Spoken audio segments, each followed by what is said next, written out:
Hello, everybody. Good afternoon or good morning when you're in the States.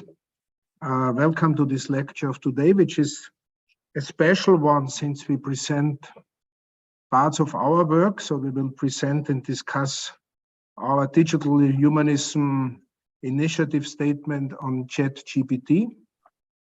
And this is due to the ongoing public discussion we have in this field. It's to develop development in the field of data-driven AI, the high speed of this development, and also somehow due to the last lectures we had with Doktorov and also with Gary Marcus. The presentation will be done by George Metakidis and Helga Novotny. I would like to thank them because they both of them provided the first draft of our statement where we could start to work on that. And I will be the moderator of this session. And at the end, we will have, again, a short piece of music, which will be then presented by Peter Knies. Just for introducing George and Helga, just very short, because they have been with us since the early beginning. They are part of our initiative and they have been with us since the start. Just maybe because they have very similar curricula, which I realized, no? They are very successful and were successful scientists in different disciplines, George in computer science and then as professor at the University of Patras, and still as visiting prof at the University of Southampton. Helga in sociology and science and technology studies at the ETH Zurich, where she is now emerita. So, but not only in science, the work, but also in the management of research. Helga was the president of the ERC, a rather successful president, and George directed the European Union research programs in ICT. He somehow was the first director of this program, spending quite a lot of money. So both were active in this field. And they have several awards and they are members in many committees and advisory boards. I'm not going to mention that because this would take too long. And finally, or not only at the end, both are acting according to Popper's statements on the responsibility of scientists. So this brings us in connection with our digital humanism initiatives. So I think the presenters of today with a very short introduction, looking for the similarity. And I thank you for having produced the first draft and now for doing this presentation. The floor is yours. Thank you. George will put up the slides, and I wanted to thank everyone who was also actively involved in getting the statement out, because the discussion started within our little program committee. The Digital Humanism Initiative has a program committee. And then George and I volunteered to do a first draft. This went back, we received comments. So it's really a collective product that we are going to present today. The title, A Possible New Online World, is only half of the story, because as everyone realizes, this possible new online world will have huge implications on the social world in which we live. And in the statement, George, please, the first slide.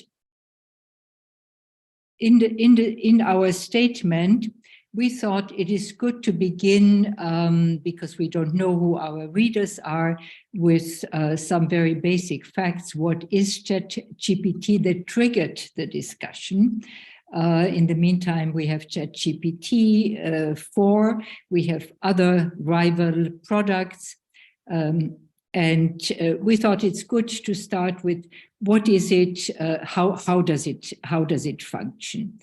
Now, as we all know, it's a conversational version of OpenAI's generative AI models.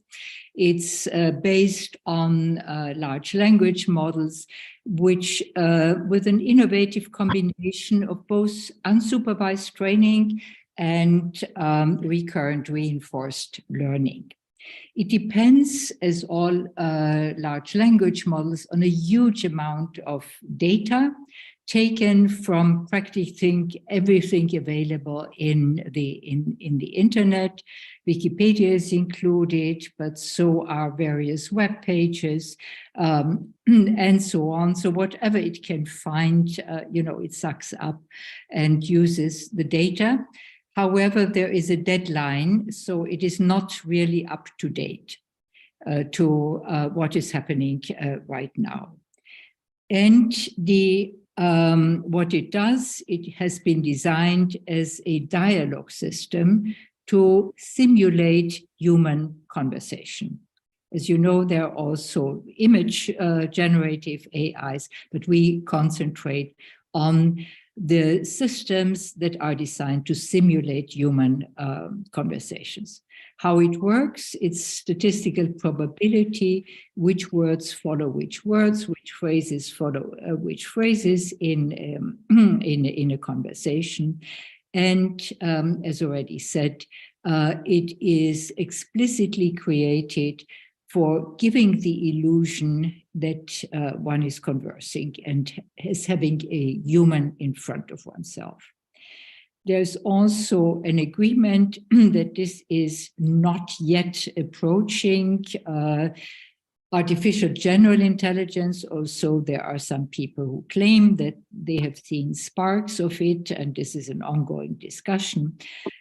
But as for now, it has no understanding of the questions, of the answers. It cannot cite its sources as yet. It has no sense for what are facts, what is fiction. It cannot reason, it cannot abstract, and it hallucinates. For those of you who have are not familiar with hallucination in this sense, it's a term that came up by Google researchers to alert that there are mistakes in the text that are presented in a semantically or syntactically plausible way, but they're factually wrong, or they are nonsense or bullshit. Next slide, please. And then we thought we will be open to potential good uses. Of course, the firms that are propagating and promoting these generative AIs very much insist, like OpenAI, they say we want to build safe and beneficial, broadly distributed products. So everyone emphasizes, of course, the good uses, and we also want to emphasize good uses that will come of it, because it does represent an amazing advance compared to where we were just a few weeks ago, at least as far as public release is concerned. So undoubtedly, it leads to augment our capabilities. It's an assistant tool.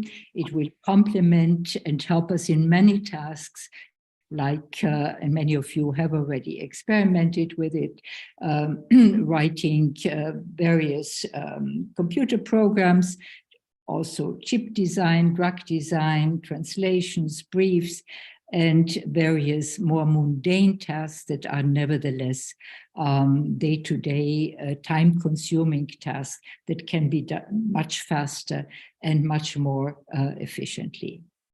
It will have huge implications on education and training. It's a challenge to the way how we educate and train the younger generation, starting from kids to university level. And this is something that needs to be emphasized again. The history of technology teaches us that future uses cannot really be foreseen, not all of them. And it has happened many times before that the users are not just passive consumers, but they actively appropriate the technology that is at hand, and they use it for other purposes than the designers or the promoters intended. And undoubtedly, there will be productivity gains. There's an MIT study that has already calculated amounting to up to 35%. There will be new business opportunities. And of course, this raises also the question, what will happen to our jobs, especially to jobs that require cognitive facilities. And therefore, it will not be the workers, it will be more middle-class professionals that whose jobs will be at stake. And the question is always with these new jobs will be created. The question is, will it be fast enough? Next slide, please. And then we turn to potential bad uses and risks. The list, just as with good uses, is open-ended, but undoubtedly on top of the list and on top of the concerns are the potential misuse or abuse that comes with the possibility of sending out fake information, etc. And some of you may have seen the paper that Microsoft Research brought out, where there is a rather chilling example of they are very careful to say this is a pre-aligned example, meaning they have not made an attempt to align it with their values for such a misabuse and a campaign against vaccination. And in this document, they detail the kind of emotional language to be used. You can choose whether you want to use fear, anger, guilt, or pride. And there is even a special version if you want to be proud and have a PhD. So the possibilities are huge. Then, of course, like every technology, it can be misused by criminals. We have the crypto world. Now we have an even faster and potentially more efficient production of what can be done in the hands of criminals. Then there is the very tricky question of what will it do in the education of our children. Every new technology brings with it also the obsolescence of certain things that no longer need to be learned. If you think of the slide rule in mathematics, this was one of these tools where all of a sudden you had an instrument and you no longer needed to learn calculus the way you did before and so on. But this is a very serious question also because the development happens so fast.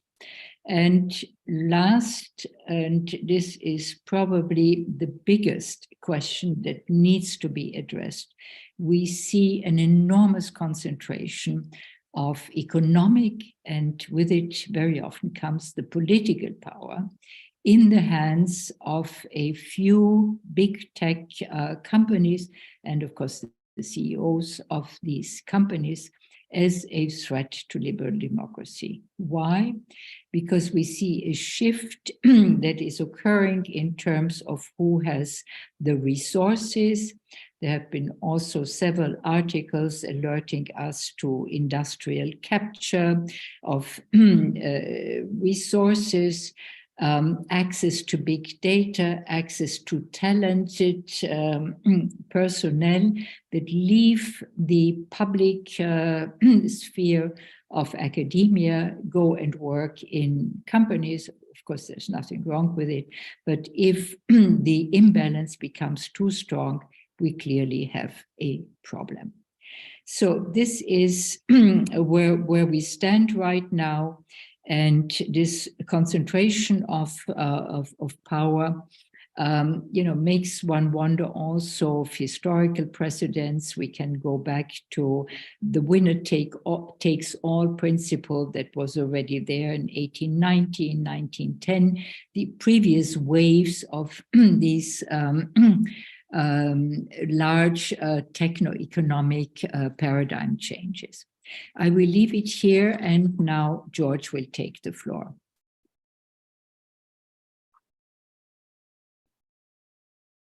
Thank you, Helga. Let me start by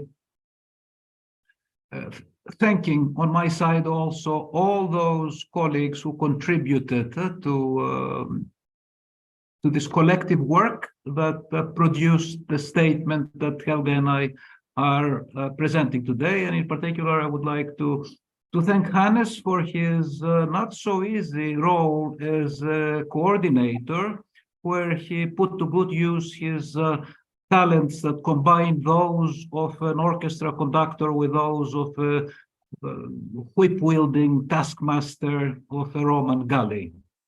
And this was the result.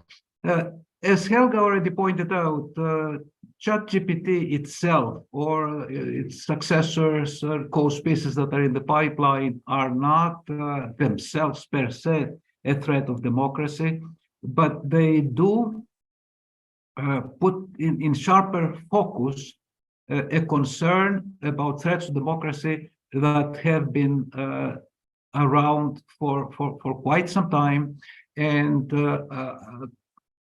constitute the motivation for much regulation that is being designed. Perhaps a picture can tell this better, and here it is. Don't worry about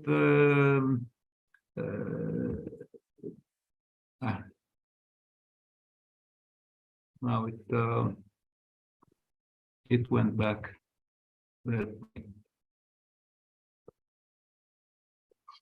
Don't worry about the colors, about the yellow or the green or the darker shades of the warmer colors. But the fact is that according to all studies, and they use different indices and different weights, democracy is in retreat, is in decline, is backsliding for the 16th year in a row. The reason for this decline is attributed primarily to economic inequalities, to unbalanced effects of globalization and various constitutional fault lines. But increasingly, these are intertwined with the impact of digital technologies and big tech and their platforms in particular.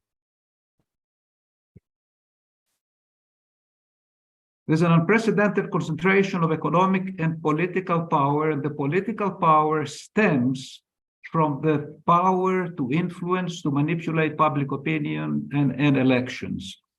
And this power has been and is being used by both internal and external perpetrators. In addition, surveillance, filtering, nudging, herding, polarization lead to an erosion of the public sphere. The public sphere where citizens are supposed to join deliberation that eventually forms public opinion. And the erosion of the public sphere is a threat to an open democratic society. And the motivation for regulation to, as in the case of the environment, help produce a better digital ecosystem. What are the aims of this regulation?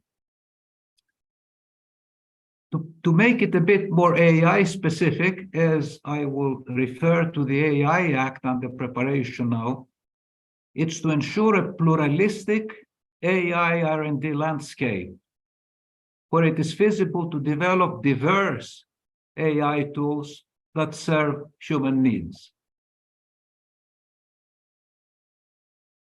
To achieve this, regulation must prevent another winner-takes-it-all development, like it happened before, which led us to today's monopolistic digital ecosystem. The previous phase, where the winner takes it all effect, produced the monopolistic situation, was a time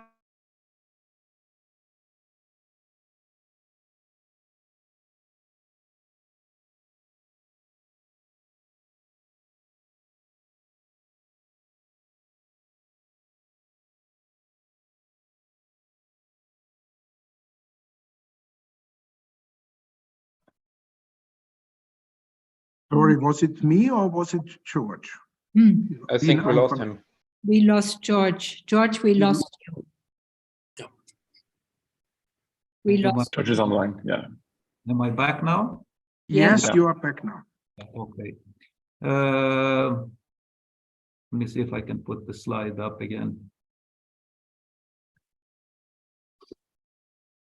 Am I okay now? Yes, but no Yeah. slide. We don't see the slide.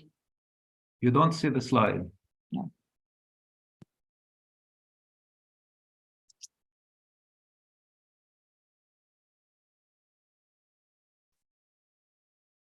You want me to show the slides? Let me try it once again, and if I don't Not, I succeed, can. then yes, let me. How about now? Now it's nearly perfect. Okay, then we leave it like that. Helga told me about an OECD workshop she attended recently, where everything went wrong with the slides. So far it's controlled. So we need ChatGPT to help us. Yeah, perhaps. So to prevent another winner takes it all development, and to enable the research and development of AI as a public good, which means that the directions and applications of AI technology, its development that follows the research and the applications afterwards, should be democratically governed. Now, which are the regulations in place? In the wake of GDPR, there was the Digital Markets Act, and now under discussion is the AI Act. Before briefly addressing this, let me make one thing clear, because I think there's a persistent and lingering misconception that somehow regulation about things digital in general is an exclusive European affair, and according to some fixation. This may have been true some years back, but it's no longer the case. When GDPR was adopted in the United States, the climate was skeptical, and the response was that regulation stifles innovation. This has been slowly but steadily changing. I mean, the GDPR was then adopted by the majority of countries in the world through what Arnold Bradford called the Brussels effect and so on. And it was adopted significantly, or at least big parts of it, in many states in the United States. But when it comes now to Digital Market Act, which is an antitrust regulation, it is mirrored in the United States by the antitrust suits by the Federal Trade Commission, Department of Justice against big tech. And as far as AI is concerned, what is the situation, AI regulation? There is the AI Act that follows a precautionary regulatory principle of trying to identify high risk AI and make sure that it doesn't cause harm before it causes it. By the way, as we speak now, there is furious lobbying in Brussels by big tech as the AI Act deliberations are entering their final phase, which is the trilogue, the so-called trilogue between the European Parliament, European Commission, and the European Council. And what is the object of this furious lobbying is to prevent ChatGPT and what follows generative AI tools to be classified as high risk. This is the big demand. There is a new category created now in the AI legislation called general purpose AI systems, GPAIS. And the lobbying says, don't call this high risk.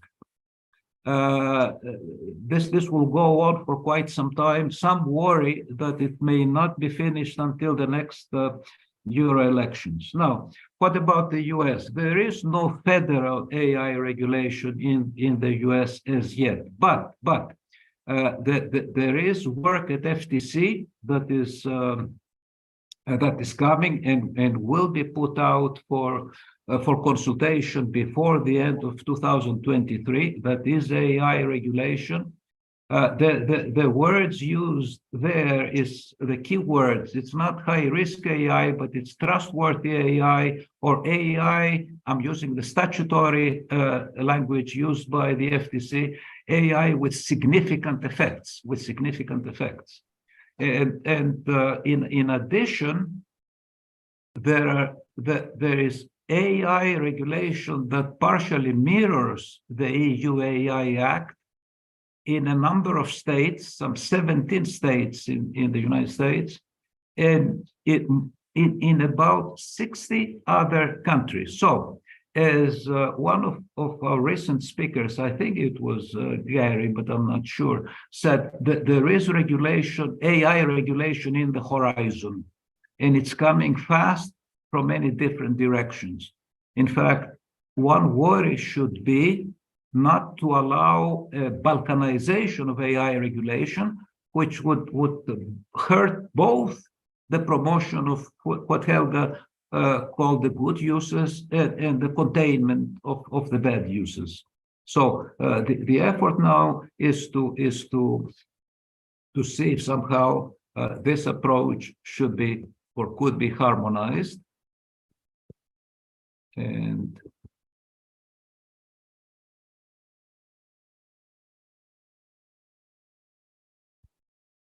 And this is where the Trade and Technology Council comes in. The EU-US Trade and Technology Council was set up with the goal to, among other technologies, to facilitate cooperation, regulatory policy and enforcement, and where possible, convergence of regulation. And I put this whole paragraph there, not following what Helga correctly suggested, that we should keep the slides Spartan or Doric, because I wanted it to be on record that it does call for a common approach. The EU and the US acknowledge that AI technologies yield powerful advances, but also can threaten our shared values and fundamental freedoms if they're not developed and deployed responsibly or if they're misused. The EU and the US affirm their willingness and intention to develop and implement AI systems that are innovative and trustworthy and that respect human rights and shared democratic values. There's nothing in the statement of the TTC, that's Working Group 6, by the way, that is inconsistent with what I think we all believe in as digital humanism. Right. So as this work is going on, what this statement and actions that will follow aim at is to use ChatGPT as a catalyst, or to allow it to serve as a catalyst for a better online environment. If I read you one more thing, which is the statement that Sam Altman published on February 24. He said that we want AGI to empower humanity to maximally flourish in the universe. Okay, so far so good. And then he goes on to say, AGI could also come with serious risk of misuse, drastic accidents, and societal disruption. At some point, the balance between the upsides and downsides of AGI deployment could shift, in which case we should significantly change our plans about continuous deployment. We who?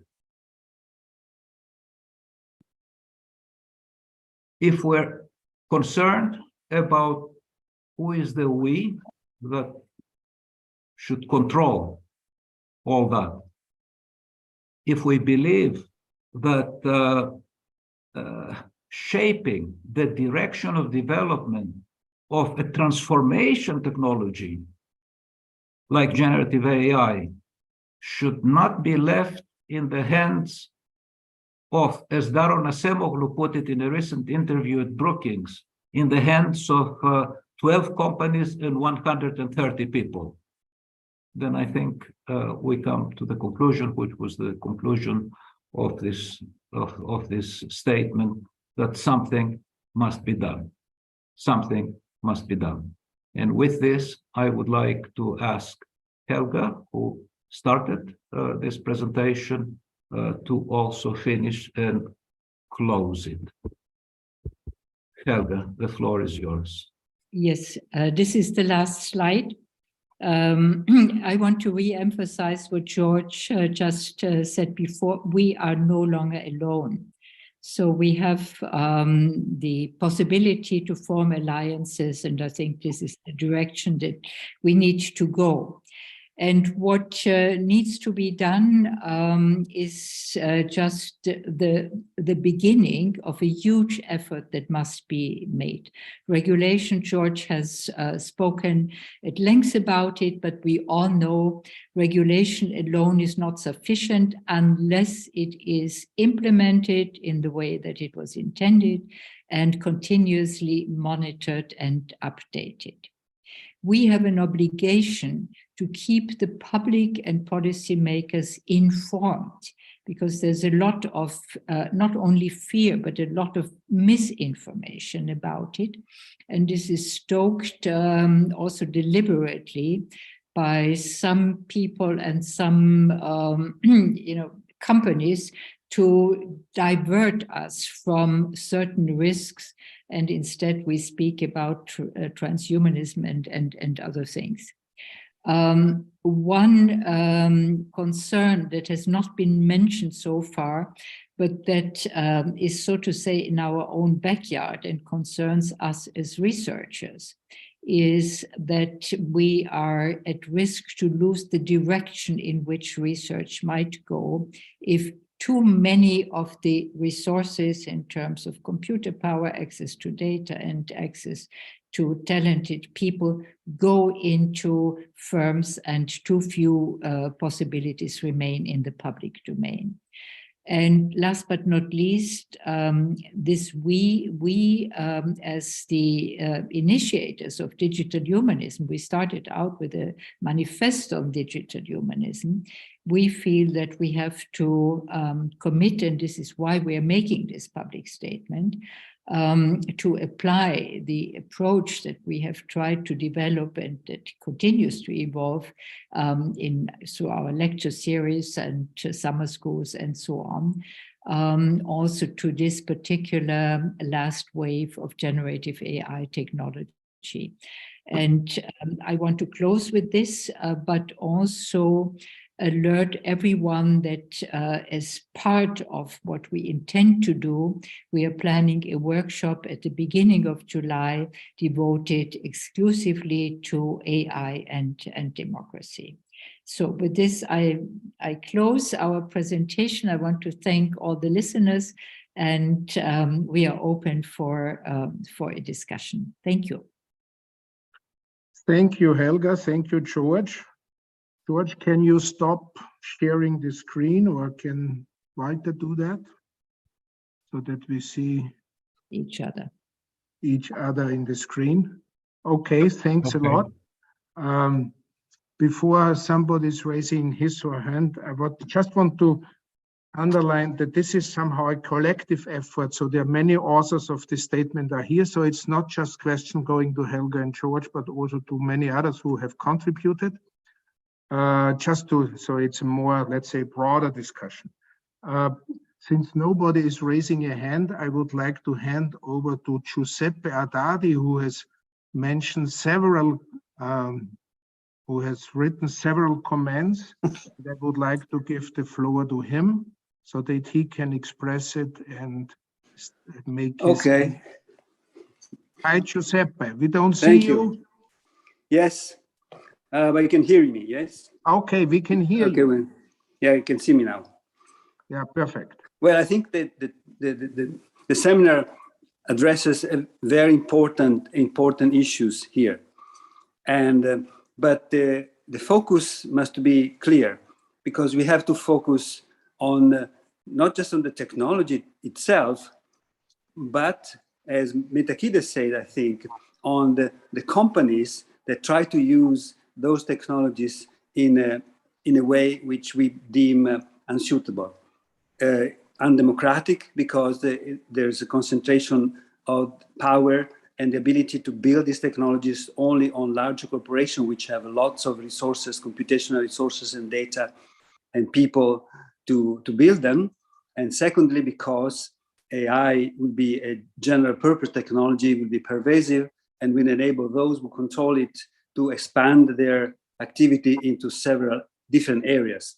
So, for example, today we had companies that work in search engine, for example, and that's a very definite area. Companies that work in online sales, for example, and that's another specific area.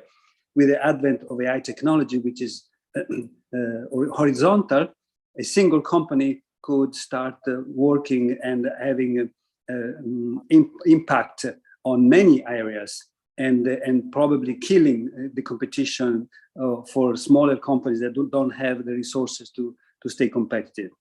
So that is, I think, that a very important issue, and I'm a little bit skeptical about the approach that Europe is taking to just regulate. I mean, it's true. It's not the only institution that is looking at regulation, because the United States is also looking at regulation. India has also drafted their own regulation.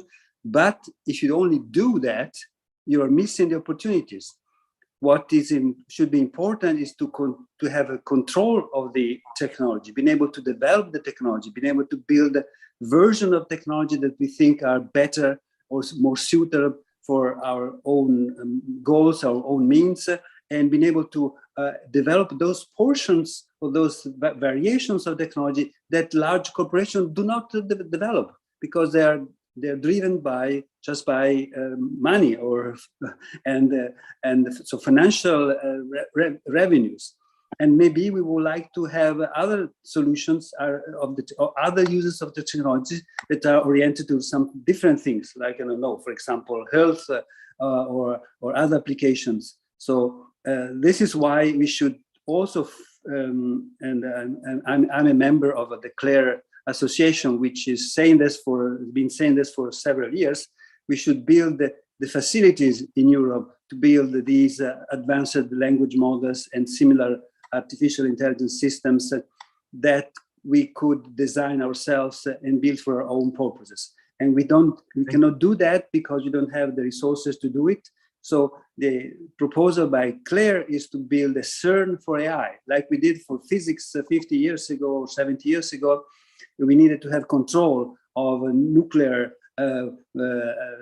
technology. We need to control the AI technology, but by building that ourselves, having a research center and having companies that participate in these activities together with researchers to develop their technology, not just regulating the technology. I think that would be a big mistake. Giuseppe, thank you for your contribution. Yeah, it's becoming a which is not against it, but I just wanted to let all the others come.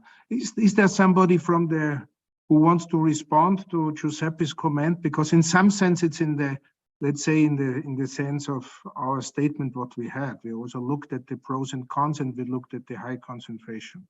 And we did not, let's say, formulate further, let's say, steps which could be taken.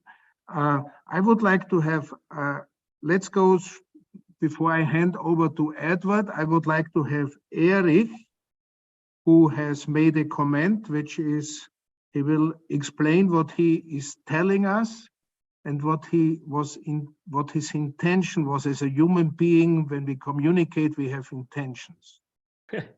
Thanks. That was just a quick reply to this idea that you have only trusted sources. But of course, that only postpones the question to what is a trusted source. And that's why I said, sed quis custodia et ipsos custodes, so who guards the guardians, that means. And I think that is, as soon as you have a system that doesn't understand what it's talking about, there is practically no way out. So until at one point you ground it in human understanding and human attribution of truth. So I think that, of course, might be helpful in a number of cases, but in the end, I don't think it solves the problem in principle. That was the only thing I wanted to add. Thank you, Hannes. Okay. So before going over to Nuno, I would let in Edward, who has raised his hand, and then we go over to Nuno, who has a comment in the chat. Edward, the floor is yours. Okay, thanks.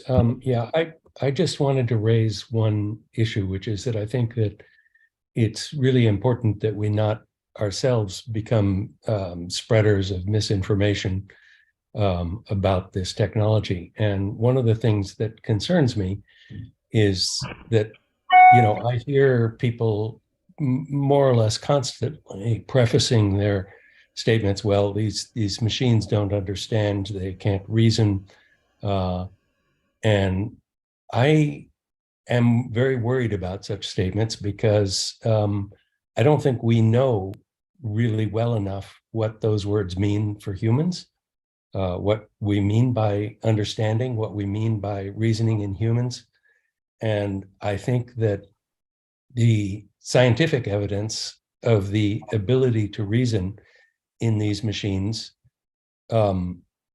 is extraordinary. And I don't know anyone who works in machine learning who isn't blown away by this. They're extremely surprised by the capability that the machine is demonstrating to solve, for example, really intricate mathematical problems that are not simply parrots of things that have been found on the web. And so I think that when we preface everything with statements like they're unable to reason, they're unable to understand, we may be inadvertently downplaying the risk.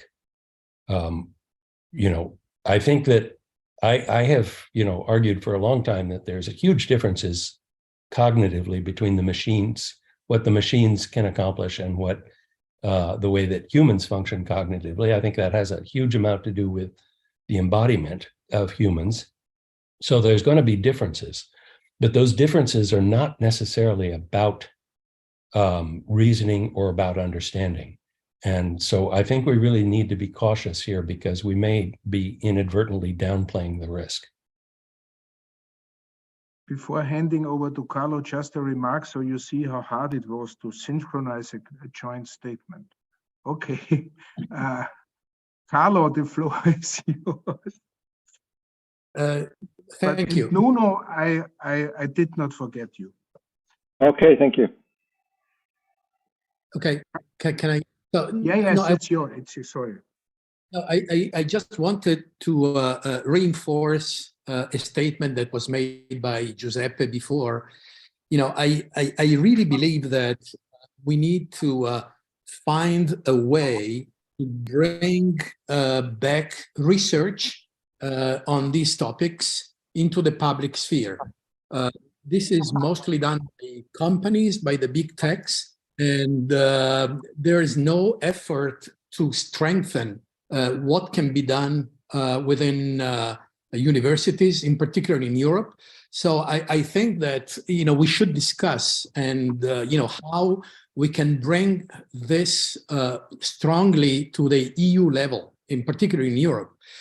So regulation is one side, and I agree, it is very important, but also we shouldn't miss the bus or the train or the plane into what's happening worldwide, and we should bring in public research on this more, and not just leave it to the big techs. So this is should be a very strong initiative that we should take at the European level. Thank you, Carlo. Before handing over to you, Helga, I would ask now Nuno, because he was so patient and he has written a comment, and and then I hand over to Helga. Thank you very much, Hannes. It's a very short comment. I keep looking at these developments and seeing that we are missing some ethical pre-background. I mean, if the biotech or the pharmaceutical industry would function like this, we would have thousands of people dying because some things were not experimented. And so regulation after the fact, I don't think it will work. At some point, even legal people should take some time redesigning some of our fundamental rights, and that would create some obstacles to unethical developments. But we first let the technology flow. The bad consequences are pop up, and then we regulate it to avoid them. I think it's time, given the capacity of these technologies, to look at us humans and refine our fundamental rights, like the right of property to our information. Basically, all these systems are large-scale plagiarism, okay, because they don't produce the information they use. Our right not to be watched, our right not to be tracked, our right, but from the beginning, it should be in our constitutions more than anything else. And then these developments would be beforehand illegal in a broad sense. But that's just a thought. Thank you, Nuno. Helga,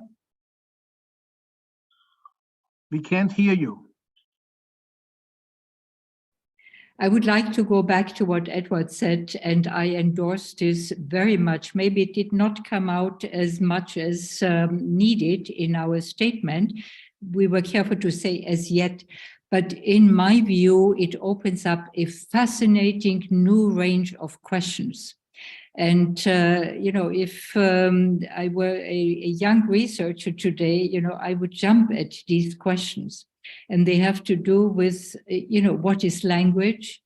How much does language capture our representation of the world? What is there beyond language? How do we define understanding? And we also have to redefine what we mean by intelligence, not just artificial and human, but there can be a continuum of intelligence of all living organisms. And we are just, one part of these living organisms, and so on. So there are a number of fascinating questions that are opened up now through a controversy. And what a controversy in science does, you open the black box, and what you assumed was settled is no longer settled, and you start from fresh. So it's fascinating. And we have to convey this to the public. We have to convey this, and this links up with what Carlo just said. It's not just waving the flag, we need more money to do research. This would be the wrong track to go. But to underline that precisely because there are these new fantastic questions that concern, our basic assumptions that we took to be not to be questioned until now. And now we are questioning them and we are opening up. And in a controversy, you seldom, settle one side is right and wrong, but you move the field further. And that needs to be communicated. And I think on such we have to build a fascination also in terms of attracting young people, not just to go for profit, not just to go, what is needed in a company that wants to convince people to buy more of the same stuff, and how can you manipulate people to satisfy the craving, etc., but that are interested in other kinds of fantastic research questions. And this is part what digital humanism tries to achieve. Thank you, Helga. Before handing over to George, I would like to make a comment also regarding that what Edward says and the others. I think what is coming up and very clear, and the discussion is moving into this direction, is a discussion what is really human beings and really what is human thinking and what is intelligence. I think this is really a contribution to understanding of ourselves, also maybe as a functioning as a society when we go to this, let's say, democratic control or democratic organization. I think this is somehow really going at the core of digital humanism in some sense, that we want to understand what's going on, to analyze and also to interfere. And it's really showing something what was also mentioned already in our manifesto. It's something, a co-evolution, which is phrased by Edward also, that it shows that it's somehow really evolving in some sense, in a, let's say, together. And I think this is really going back to what we have stated already 2 years ago. So this is just a remark from my side. George, the floor is yours. Just to complement a bit what Helga said and what you said, Hannes, there wasn't in this statement and couldn't have been any intent, let's say, to downgrade the enormous potential of this technology. Quite the opposite. In fact, the more powerful, more amazing it looks, the stronger the case that something needs to be done. And things cannot be left to go in this way. And indeed, as Giuseppe and Carlo pointed out, you cannot win a game if you just play defense. I don't know what position you played, Hannes, in your soccer days. I was an offensive player. Okay. I was let's say, I was in the attack. I was trying to make goals.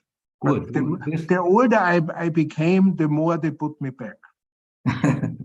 but this, scoring a goal would be what Giuseppe and Carlo urged. In other words, at the moment, all the input to the development, to the future developments of generative AI in particular, the data sets, the computing power, the capital and R&D expenditure, the human resources, all of this input is dominated by big tech. I mean, that's a fact today. And if they continue dominating the input, they will dominate and control the output as well. And now, how do you reverse that? Regulation is only part of what needs to be done. The other is to make sure that, for example, academic researchers have access to adequate access to data sets and computing power. For the data sets, there is an effort, and this is now under discussion in the European Union and in the States. But for the computing power, which would necessitate a CERN-like collective concerted action, there is no concrete suggestion as yet. But this doesn't mean that we, as digital humanism, could not put that forth, and this should be something again, to thrash out and formulate in the July workshop. Thank you. Edward, again, you. Yeah, I just wanted to comment about another aspect that we may be inadvertently overplaying is this idea that that these large language models are large-scale plagiarism. What really do we mean by that? I mean, I think if you look at what any of us has said in this hour, for example, it would be easily characterized as plagiarism in the same sense, in that the ideas that we're expressing are already out there and written in some form. So that can't be really what we mean, because nobody would say that we're plagiarizing. So the interesting thing about what the large language models do is that they obviously are reflecting the things that they've learned from the internet, but they're actually articulating them in ways that are often unique, that you won't find those words on the internet verbatim. I mean, doing plagiarism checks is a relatively straightforward thing. We have computers that do that routinely when, you know, essays get submitted in certain courses and for submitting papers and so on. So checking for plagiarism in the technical sense, where it's a copyright violation. Copyrights protect the expression of an idea, not the idea. Okay. And these large language models are actually giving you unique expressions of ideas that are out there. And so dismissing it as large-scale plagiarism, I don't think is actually a very strong argument.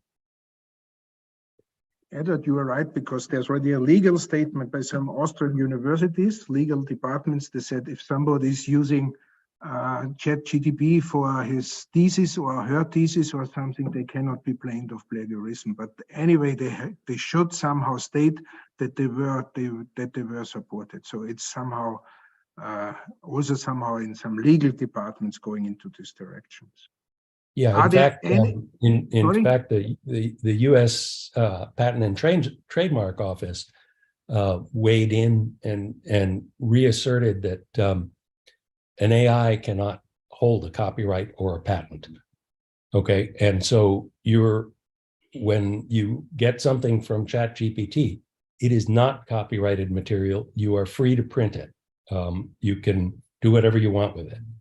But on an economic level, and now I stop because I'm the moderator, but on an economic level, what you can observe is a huge trend to privatization, because you see that from public sources, private companies are making, let's say, somehow using it for their economic benefit. So this is really what's from an economic term happening behind that, besides all those issues of plagiarism or copyright issues. Erich, you are now. Thank you. Yes, thanks. Interestingly, I've never disagreed with Edward as much as I do now, but I don't want to go there too much. I just want to maybe turn this to the, let's say, the digital humanist perspective, and that really would be that we need to bring together different disciplines here. I mean, the notion of understanding, of meaning, of the differences between humans and machines have been discussed and debated in philosophy for, well, probably hundreds of years, but definitely for the last 50 years intensely.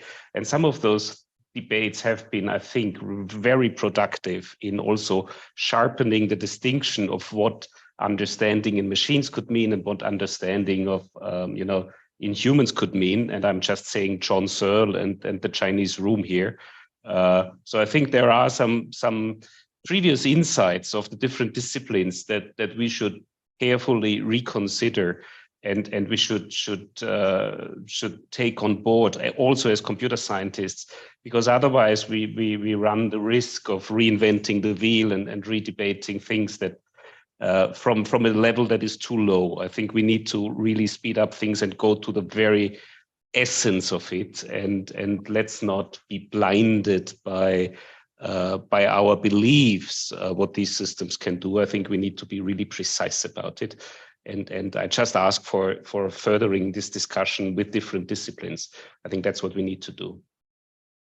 Thank you. Now I take the last one, who is Hans, and then we stop. Hans, you are the last one. Thank you, Hannes. I would like to bring in the research agenda, which clearly ChatGPT and related developments are very interesting for thinking about what human intelligence is or what general intelligence is.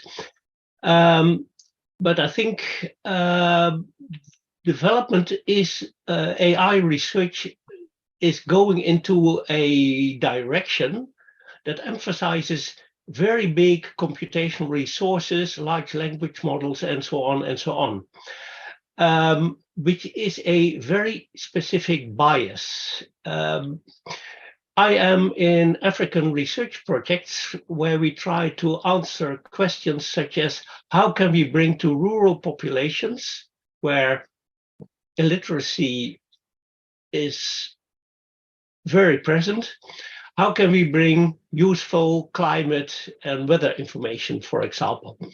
And then we come into the question that for each country dozens of languages that are relatively small. So we are interested in small language models because that is the data we have and we can have, and actually generating that small data is already a big problem. So one of my concerns is that all this Western big company attention for large language models and so on is driving innovation into a direction that is not accessible for a big part of the population of this planet. Thank you, Hans. This was a remark I wanted to make also because we should not forget the Global South, and it's not only about the US and Europe. I think it's also important to network on a worldwide scale. And this brings me to the end of this discussion because it's also on the workshop we do in July where we talk about political and also general recommendations. And we try to bring together networks from the US and Europe, but also from other areas of the world with international organizations. So there we will try to go further and discuss what and how things could be done. Where regulation is just one means to let's say, tackle these issues. Another one would be research directions and things like that. I want to thank you all for your participation, especially George and Helga for presenting our joint statements. And now we go over to the piece of music where I ask Peter to share the screen with us. Today we have chosen, and this was a joint proposal where we take a song from Bert Brecht and Kurt Weill on Mac the Knife, which is Bert Brecht. And there are two reasons, interpretation is best thing. There are two reasons. There's the anniversary of this, I think, 125th birthday of Bert Brecht. And the other one is the Three Penny Opera, which is really a piece of work reflecting on power relationships in society, and that sometimes things are not as they seem to be, and that you have to look behind the scenes.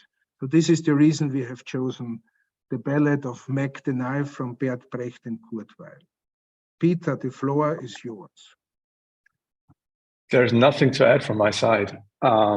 I think what I would usually do is announce the next event. It's going to be in April, like we announced the last time. We don't have a concrete date yet, but just stay up to date by signing up to the newsletter is basically all I can say. And I think everything is already said, so enjoy. See the shark has teeth like razors, all can read his open face. And Macheath has got a knife, but not in such an obvious place. See the shark how red his fins are as he slashes at his prey.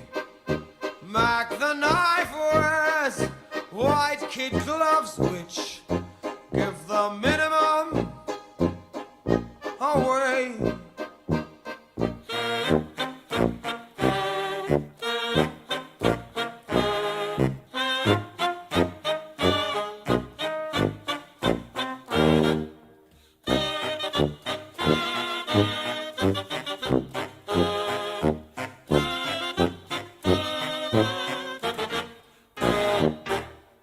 By the Thameses, turbid waters, when abruptly tumble down.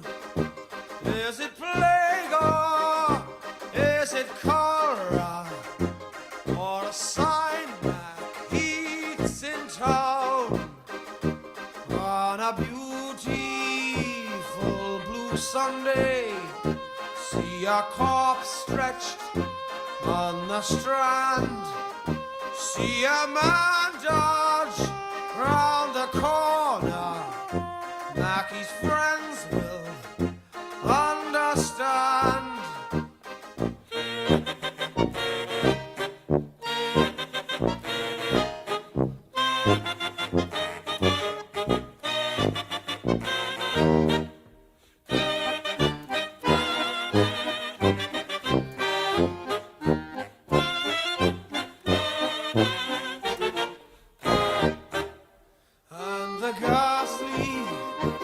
bar in Soho, 7 children at one go. In the crowd stands Mac the knife, but he's not asked and doesn't know. In the crowd stands Mac the knife, but he's not asked and doesn't know.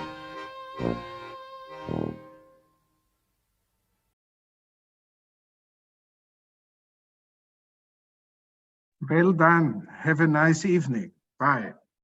Danke. Thank Thank you. you. George. Thank you, Hannes. Thank you, everyone. Thank you. Bye. Bye. Bye.